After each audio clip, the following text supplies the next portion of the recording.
Bonjour, non pas M. Pasteur Dievela.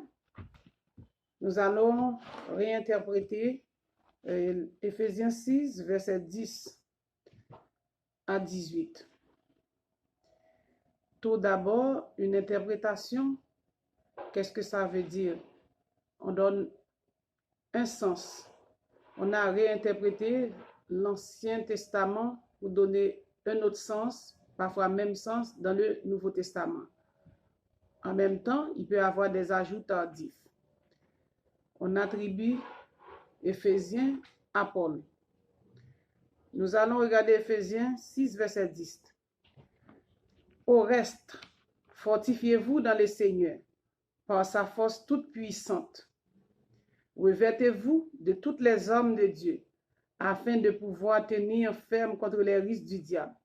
Car nous n'avons pas à lutter contre la chair et le sang, mais contre les dominations, contre les autorités, contre les princes de ce monde de ténèbres, contre les esprits méchants dans les lieux célestes.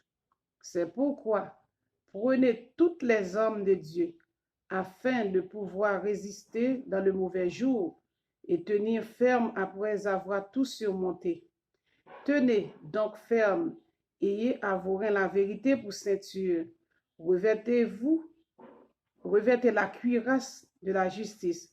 Mettez pour chaussure à vos pieds le zèle que donne l'évangile de paix. Prenez par-dessus tout cela le bouclier de la foi, avec lequel vous pourrez éteindre tous les traits enflammés du malin. Prenez aussi le casque du salut et l'épée de l'esprit, qui est la parole de Dieu. Faites en tout temps, par l'esprit, toutes sortes de prières et de supplications. Veillez à cela avec une entière persévérance. Priez pour tous les saints. Amen.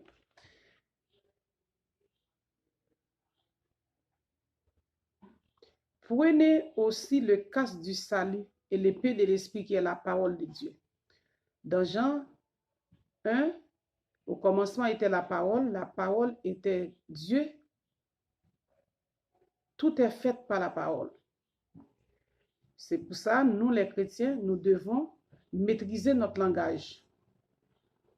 Parfois, nous pouvons nous maudire sans même s'en rendre compte.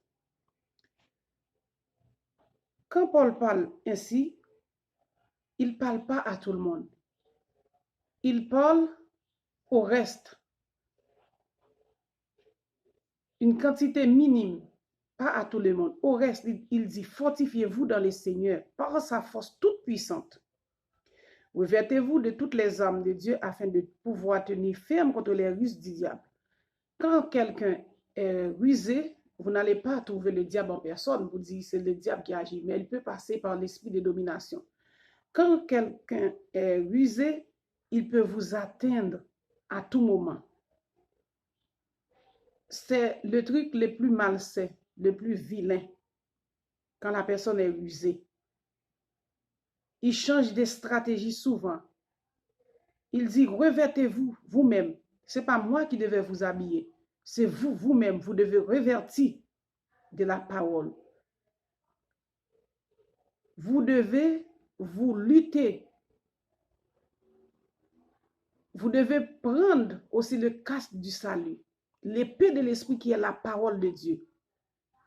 Même s'il y a des ajouts tardifs, on peut lire la Bible avec les yeux de l'esprit. À chaque verset qu'on lit, on va trouver une autre révélation là-dedans. Il dit, nous n'avons pas à lutter contre la chair et le sang, mais contre la domination. Ces esprits-là, ils dominent dans notre pensée. Ils peuvent vous envoyer une flèche disant, allez faire une suicide. Qu'est-ce qu'il y a? La vie est bonne à rien. L'esprit, ces esprits de domination-là, ils peuvent passer dans les nations pour dire tel peuple a telle coutume, telle mœurs, telle culture. Ils peuvent vous faire des révélations qui sont injustes parce qu'ils dominent.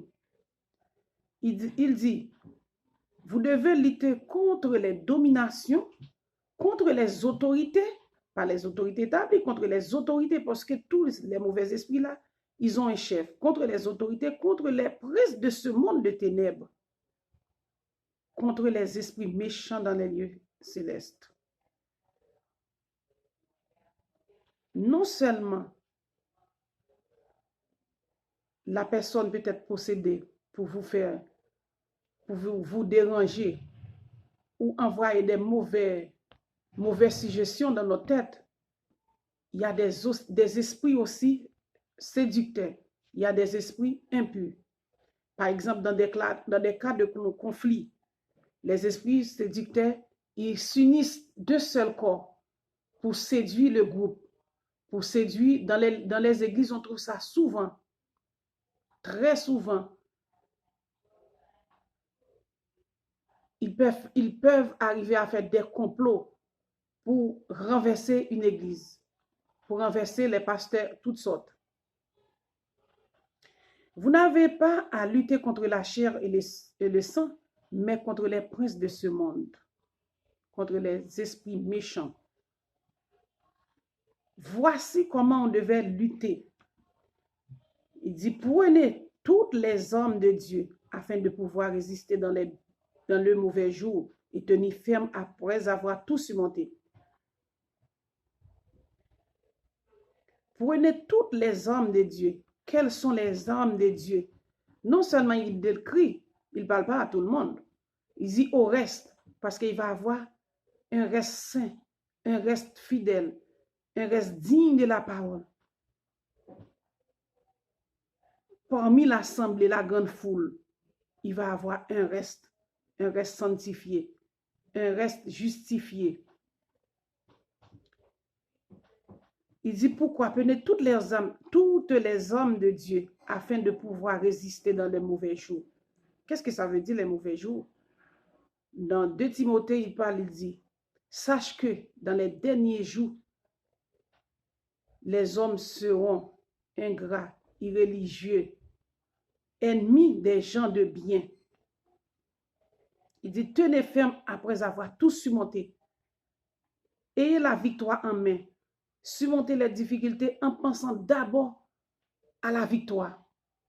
On peut proclamer des cris de guerre en acclamant la victoire.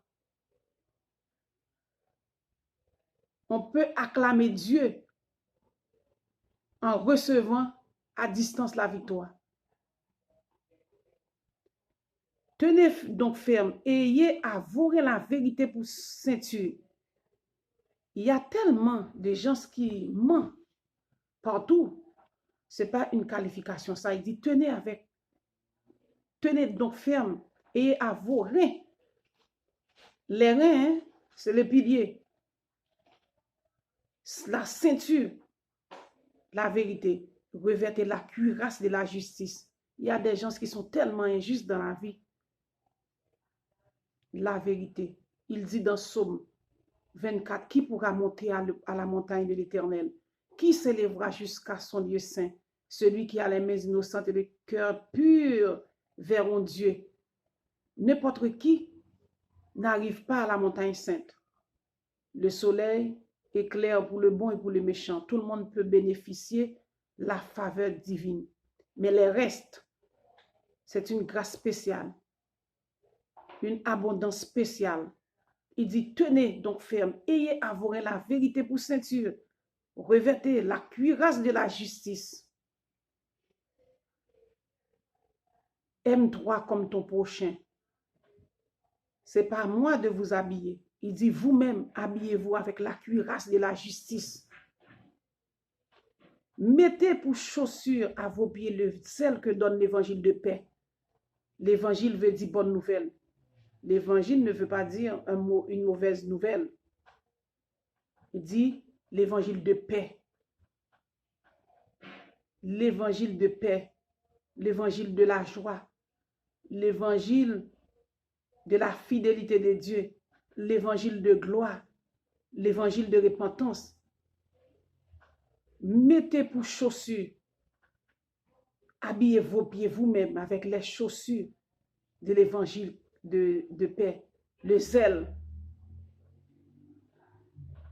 empressement. Prenez par-dessus tout cela le bouclier de la foi avec lequel vous pourrez éteindre tous les traits enflammés du malin. Parfois, la personne peut vous faire du mal sans s'en rendre compte. Il est manifesté d'un esprit méchant.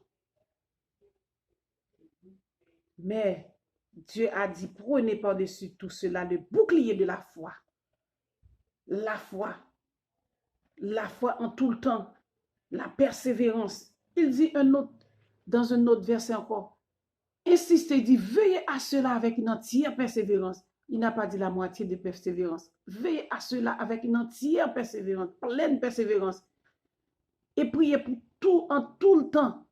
Priez pour moi aussi, disant Paul, mais le verset 18. Prenez par-dessus tout cela le bouclier de la foi. La foi, c'est quoi? La foi vient par l'expérience. La foi vient par les témoignages. La foi vient par la prière.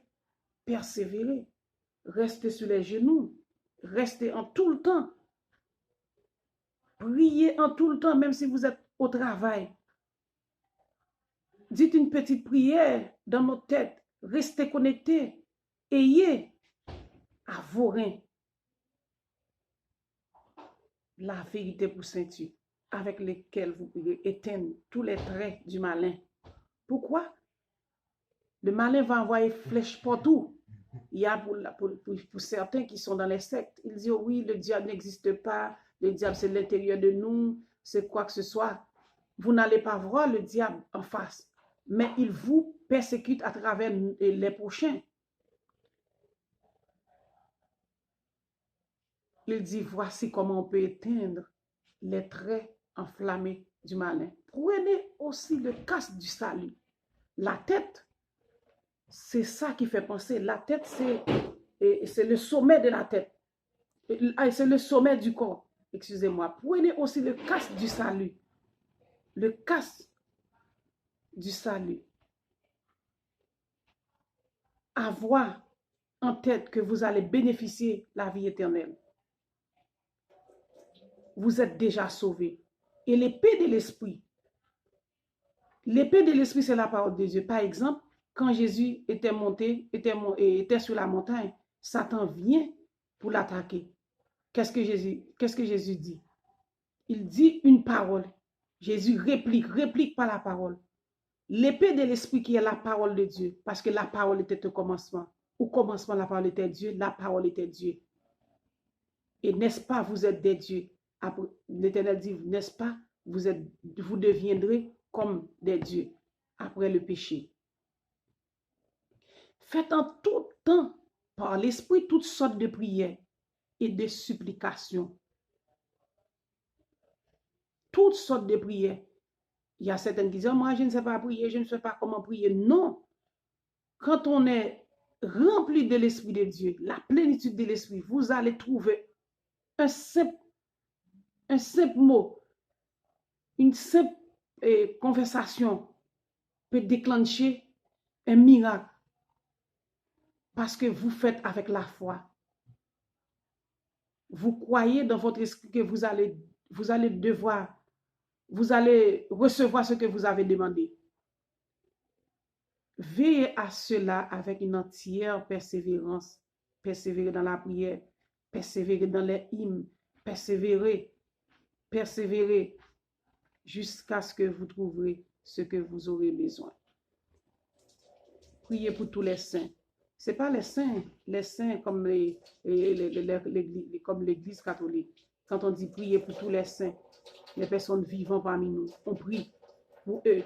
Les églises qui sont sanctifiées, les églises qui sont parmi le peuple élu, les églises qui sont parmi les Israélites. Parce que Paul l'a dit, au reste, les âmes spirituelles du chrétien. C'est au reste qu'il parle.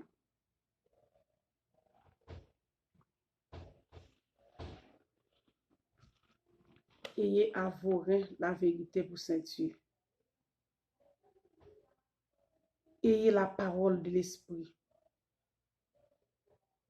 pour éteindre les traits enflammés du malin.